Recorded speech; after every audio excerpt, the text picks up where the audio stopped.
You are about to see the exact reason why your country shouldn't take money from China. Last year I warned you with this video about China's plan to take over the world by putting poorer nations in debt. This video exposes the first official sign of that. By now, everyone knows that countries take money from China, but not everyone knows the true scale of that. According to research, there are 165 countries that have debt to China. That is literally almost the whole world. And all of this money taking officially makes China the #1 creditor in the world. And as we all know, sometimes the creditor has to come back and claim what's theirs. And so China came. There is a country that just lost their only international airport because they couldn't pay the debt. Now the airport belongs to China. Can you guess which country is it? Its capital city is Kampala, and it is officially the most ethnically diverse country in the world. Is it the Philippines, Uganda, Bhutan, or Ukraine? In the last couple of days, the world reported about Uganda losing its biggest and only international airport to China. All because they reportedly failed to repay their loan. And this is just the first step of many more where China comes to collect their debt, slowly taking over poorer nations.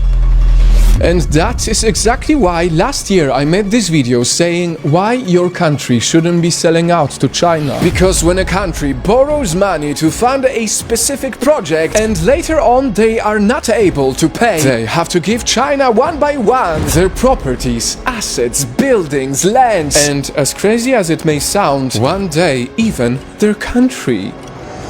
Here's how it works. In 2015, one of China's biggest banks lent Uganda $207 million to expand its most prominent and the country's most important airport. $207 million, 20 years to pay, and a grace period of 7 years. But somehow, only 6 years later, China is already preparing to take over. While both Ugandan and Chinese governments have denied the takeover, the debt trap that China put many nations in is undeniable.